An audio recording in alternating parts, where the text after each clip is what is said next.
I have a DS Lite right here, and it has some pretty yellowed screens. Now, the bottom screen was very yellowed. Top screen, not so much. It's pretty broken. You'll see in a second. I haven't turned this on yet because I have tried a process to de-yellow the screen. If you're unfamiliar, you can actually de-yellow a lot of the like beige or really any color of plastics. A lot of 90s tech has yellowed from like sun damage, smoking, fun stuff like that. And if you drop it in some hydrogen peroxide and you put some UV lights on it, put it out in the sun, something like that, you can de-yellow it after like 24 or 48 hours, sometimes longer, sometimes shorter. Obviously, we can't do that with this. If we put peroxide in these screens, they would be toast. I will try and find the original video I saw. I saw it on Twitter. It was a while ago, but someone claimed that they could de-yellow their DS Lite screen. I think they said DSi, but then they showed a DS Lite, something like that. But they could de-yellow the screens because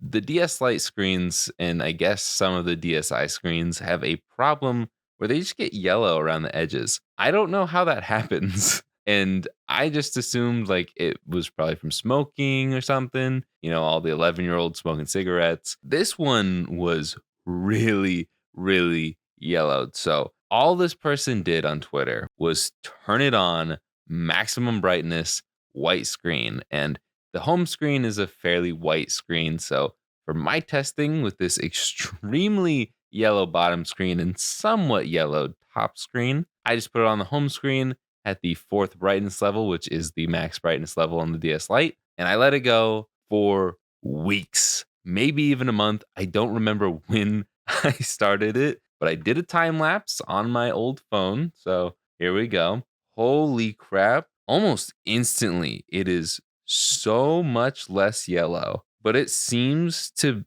I don't know, it does seem to lighten up still. Wow, that did work. I wonder if there's just like yellow on the actual screen. Wow, holy crap. On my screen, it went back to the first frame, and wow, the difference is incredible.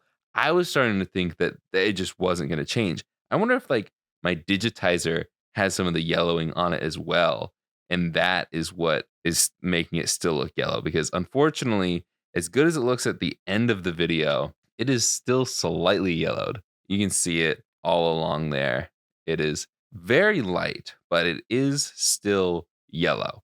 And yeah, I don't know what this is. Oh, I wasn't even paying attention. It doesn't have that at the beginning. What? I didn't even notice that. Oh, wow. The lines just creep in and get worse. That's crazy. How did I not notice that there weren't any black lines on the screen? I knew it was fading, but wow, that's wild. I have no idea why that happens, but April 3rd, I started this, and it is April 26th.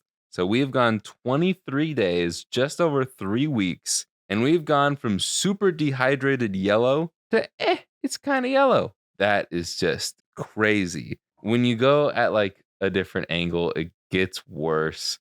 And where I had it set up, excuse my old art in the background from like elementary school, but that yellowing goes away so fast.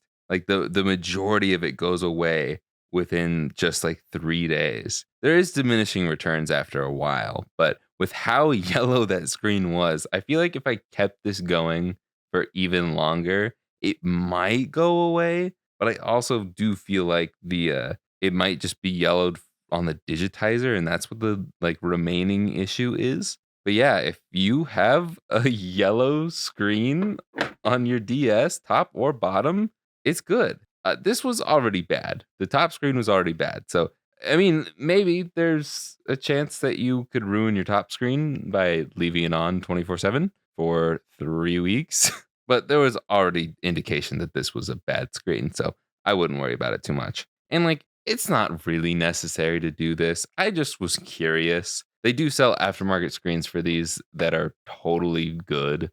They're like exactly the same. And I use them in a lot of my macro builds. They're fine. I mean, I say fine. There's literally no difference. The only thing that I don't like about them is that there's like a foam on the other side of the bottom screen on like the metal plating, and it'll keep it from shorting onto the motherboard because there's a ton of vias there, and that's definitely necessary to have, and I just have to cover it with Kapton tape, which it just adds an extra step, and I don't like that. I'd rather just be able to plop it in. Yeah, this is a short video because I'm just amazed, but I think I'm done running this experiment because from my perspective, seeing it every day, it just doesn't look like it's changed that much. It definitely changed a lot. I don't know if I'll maybe run this test again with a less yellow screen, but even then, if you look at the top screen, the yellow goes away almost instantly.